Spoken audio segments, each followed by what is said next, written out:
the heart of the African jungle, into the very center of a dense forest where few white men have ever dared to travel, we are bent upon a great adventure, seeking a tribe of pygmies, little bands of undersized men and women whose very existence depends upon hunting and searching out new shelters.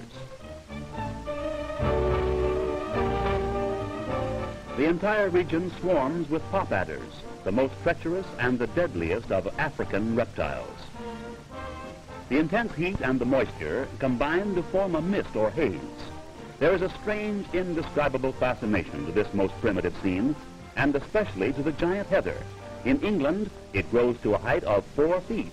Here, it often rises to the height of 40 feet. After many days and nights of uncertain and dangerous travel, we come upon those strange and ever-restless little nomads, Africa's pygmies. They have had a good day of hunting, and we find them feasting on raw elephant meat. The carving, always an important ceremony, is done by the chief, who is always especially conscious of this great honor.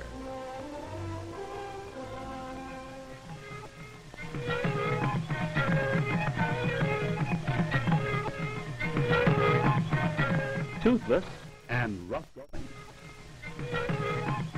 On this day, they seem unusually happy and carefree because they're being well fed, and they know that there is plenty of food ahead for several days to come.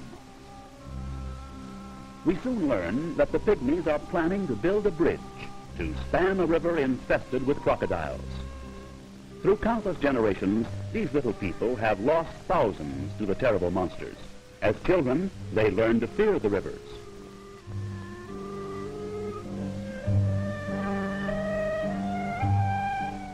To build their bridge, the pygmies must accumulate tons of material. Vines must be knotted together to make them long enough to span the river. Their task is before them, and they're about to begin.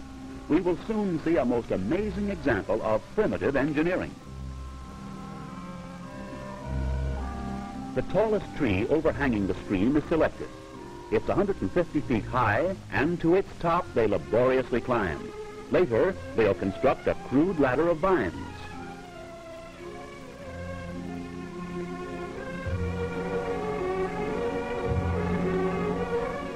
This withered little old man believes his job is to criticize. In order to reach the top, masses of tangled growth must be cut and cleared away. On a topmost branch that reaches far out to the middle of the river, they fasten a rope of vines, which will hang almost to the water, in which are hidden the ever-alert and deadly crocodiles. I tell you it won't work. Why don't you listen to me? Now, at the lower end of the vine, 2 loops are made to form a sort of a saddle, into which a man can fasten his legs. The pygmy who is to be the first to cross the river and carry the vine to its opposite side must have great courage, as his fellow tribesmen are preparing to literally hurl him into the trees on the far side. As we watch these little men work, we begin to realize both the size and the peril of their undertaking.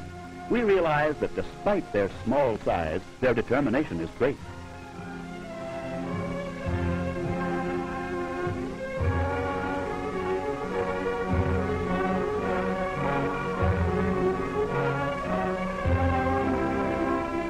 Below, the vicious beasts keep watch.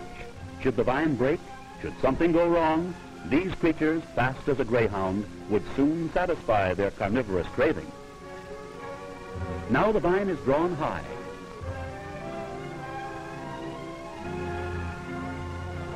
Then, quickly, the holding vine is cut, and there he goes.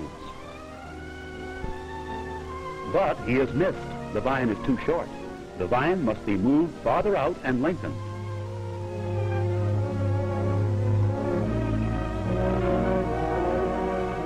I told you it wouldn't work. Now listen to me. Again he is pulled up high so that his swing will be greater. Truly a daring effort.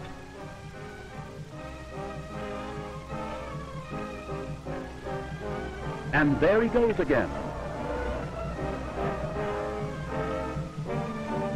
Again failure. The vine is still too short.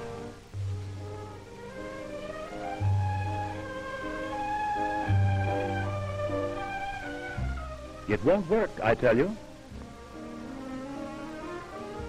On the third attempt, he will carry a hooked stick to increase his reach and afford a better chance to catch hold of a vine or branch on the other side.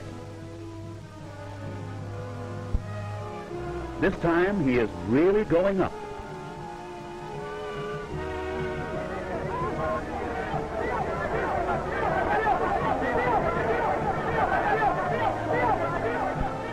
Dio, Dio, they all shout. In Pygmy language, this means higher, higher. Now the vine is almost horizontal, and watch.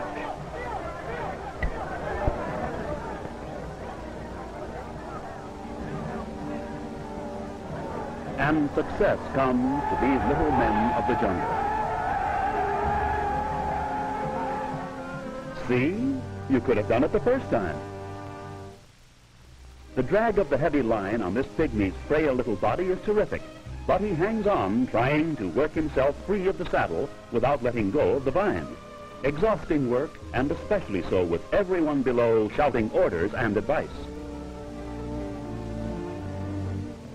At last he is out, and the vine is securely fastened.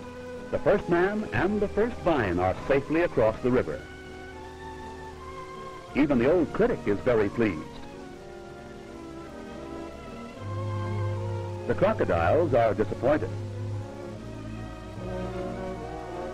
Now begins the equally perilous task of carrying more vines across the river. The little men continue to climb to the top of the huge tree, each carrying their share of the vines. To the top they all go, then down to the slanting vine high over the river of doom. The first vine has been stretched into position, and the bridge will soon extend from one giant tree to another on the opposite bank of the river. Every little man has his work to do, and everyone works industriously as more vines constantly arrive and are immediately prepared. About 60 feet above ground on both trees, huge ladders have been built to lead to the forks in the branches, to which the bridge is now anchored. The bridge is being built. It is being built very high because with the constant alternation of hot sunshine and terrific rainstorms, it may sag as much as 20 feet, and there is no way for the pygmies to raise it once the sag has set in.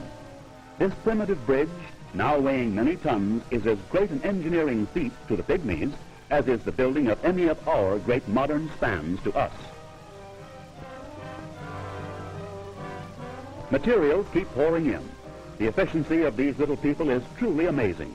Some take turns hunting, for everyone must be fed and fed well while the big job goes on. At the end of 6 days, the bridge is nearing completion. Even though there is still some decking to be installed, they're using the bridge, for the men on both sides must be fed. On the 8th day, the two teams of workers will meet in the middle of the great span, the span that now extends for 173 feet from tree to tree. It's 50 feet above the water. This friendly little tribe could have built the bridge in less time, but on dark and rainy days they would stop, as we had explained as best we could, that unless the sun shone, photography was out of the question. The bridge is finished. They play with it like children with a new toy.